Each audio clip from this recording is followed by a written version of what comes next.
Le Shulchan Aruch dans le Siman Kuf P Saif Katan Aleph nous dit En le asir et amapa ve'alechem adachar birkat hamazon. Il ne faut pas enlever la nappe et le pain tant qu'on n'a pas fait birkat hamazon.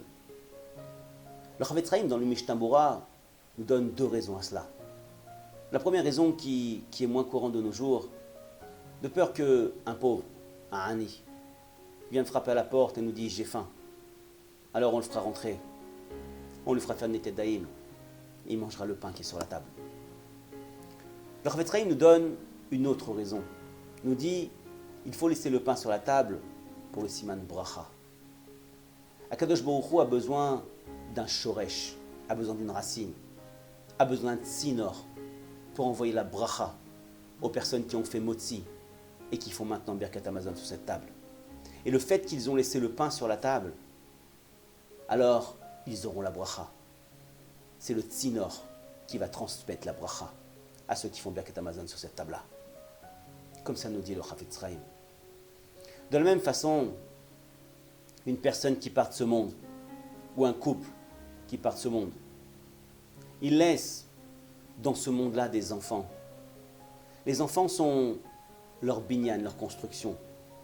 C'est le shoresh, c'est la racine qui va les faire grandir bashamaim et les rapprocher d'Akadosh Baruch Hu. Plus ils vont faire des mitzvot, plus ils vont faire du hesed, plus ils vont faire Shabbat, plus les parents qui se trouvent au Gan Eden vont se rapprocher d'Akadosh Baruch Hu.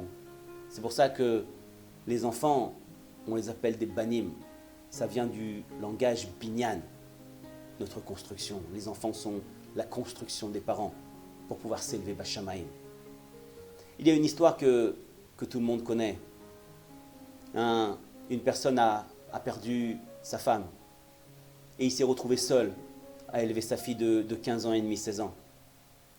Sa fille n'arrivait pas à aimer son père. Elle avait honte de lui, tout simplement parce que son père était muet. Il ne parlait pas. Elle n'avait pas d'amis à cause de cela. Tout le monde la regardait du coin de l'œil. Elle disait « la fille du fou ». Même lui, il avait honte de cela. Chaque matin, il emmenait sa fille à l'école et il lui donnait son sandwich. « Je t'aime ». Elle prenait son sandwich. Elle partait sans même le regarder, sans même lui dire merci. Un soir il était seul à la maison, il commençait à préparer le repas, il attendait sa fille pour manger, qu'elle rentre de l'école. Elle arrivait en retard, elle n'arrivait pas, alors il s'est inquiété, il s'est demandé où c'est qu'elle était. Et d'un seul coup, la porte s'ouvre, alors il comprend qu'elle est là. Il lui dit « Ma fille, où t'étais ?» Elle lui dit « Ne me pose pas de questions. Je ne te dirai pas ce que je fais. Ne me pose pas de questions à moi. Il n'y a pas de questions à moi. » Il lui dit « Ma fille, je t'aime. Je t'aime. » Elle part dans la salle de bain. Elle claque la porte. Lui a les larmes aux yeux. Il a beaucoup de peine. Il voit que sa fille ne la regarde pas. Alors il s'assoit sur la chaise. Il prend une feuille et un papier. Et il commence à vouloir lui écrire une lettre. Mais d'un seul coup, il entend boum. Il entend un boum qui vient de la salle de bain. Il se précipite dans la salle de bain et il voit sa fille allongée sur le sol avec plein de sang qui coule. Il s'était coupé les veines avec un couteau. Alors il ne peut pas appeler l'ambulance, il peut rien faire. Il prend sa fille dans ses bras, il la met dans sa voiture et il commence à conduire jusqu'à l'hôpital. Arrivé à l'hôpital, il prend sa fille aux urgences et il fait... Une infirmière comprend tout de suite qu'est-ce qui se passe, elle s'approche de lui, elle voit que la fille est en sang. Elle crie « Docteur, docteur, venez vite !» Ils prennent la fille, ils la mettent en salle de réanimation. Lui ne sait pas quoi faire, il est plein de sang. Alors il attend, il se met dans la salle d'attente et il attend. 1 heure, 2 heures, 3 heures. D'un seul coup, le médecin sort, accompagné d'un infirmier qui parle le langage des sourds et muets. Le médecin dit à l'infirmier, écoute, explique-lui qu'on a fait tout ce qu'on pouvait faire pour elle. Mais elle est dans ses derniers instants. Elle va mourir, on ne peut rien faire d'autre. Elle a perdu trop de sang. Alors l'infirmier commence à expliquer ça au père. Et lui, il dit, hein, je baït, j'ai une maison, j'ai ce kesef, je paye s'il faut. Je ne peux pas vivre sans ma fille. Je peux pas. Je peux pas, docteur, faites quelque chose. Le médecin ne sait pas quoi faire. Il se retourne vers l'infirmier. Il dit, écoute, il y a une solution. On a remarqué que le soug de sang de sa fille est le même que celui de son père. Ce qu'on peut faire, c'est faire une transfusion de sang du père à la fille pour qu'elle puisse vivre. Mais dis-lui bien que à 99%, lui va mourir. On va le vider de son sang pour le donner à sa fille. Alors, l'infirmier lui explique. Il dit oui, je veux pour ma fille. Je veux donner ma vie pour ma fille. Je ne peux pas vivre sans elle. Alors, il commence à le faire rentrer dans la salle où se trouvait sa fille.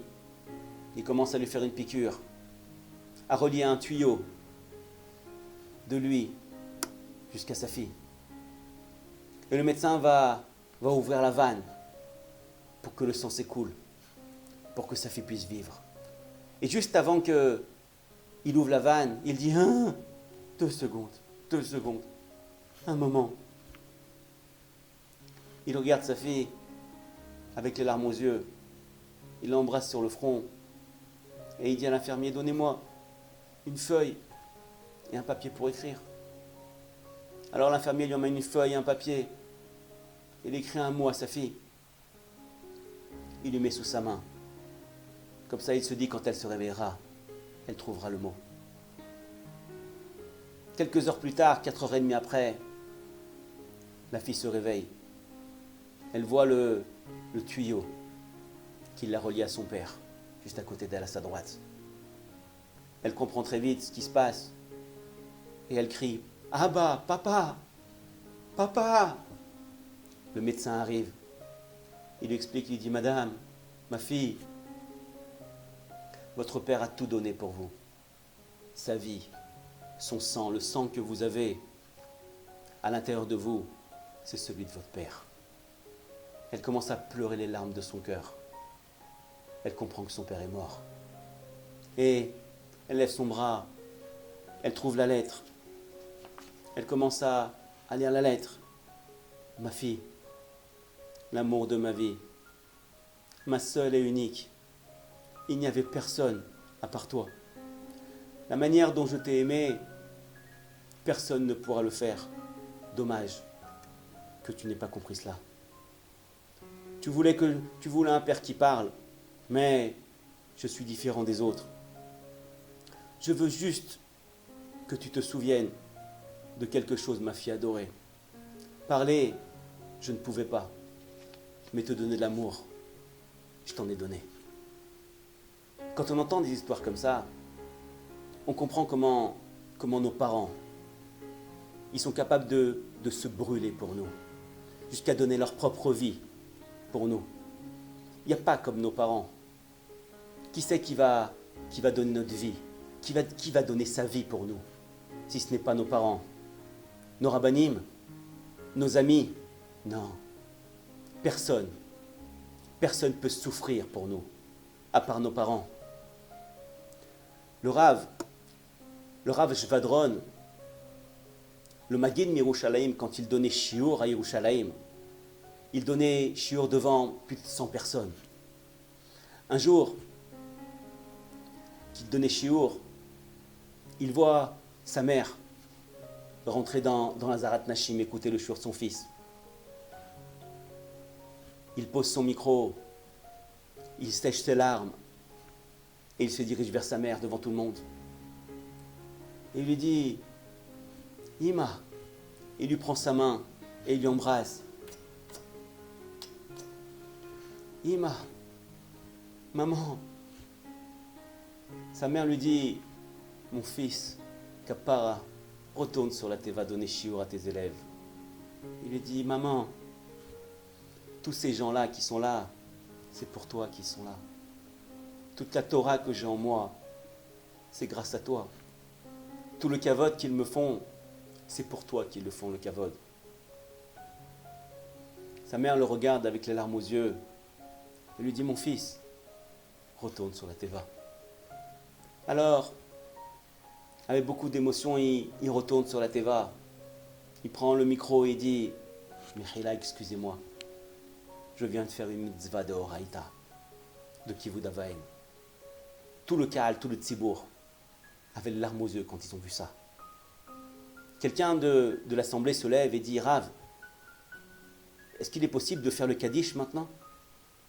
Alors, le Rav Shvadron dit, mais on n'a pas encore commencé le shiur, on n'est même pas à la moitié. Une autre personne de l'assemblée se lève et dit, Rav, on peut faire Kaddish maintenant.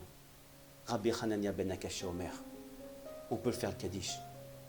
Rav, ce qu'on a vu maintenant, ça vaut le shiur du monde. Le Kivud Avaim que nous avez montré là maintenant, ça vaut tous les shiurim du monde. Il n'y a pas comme nos parents.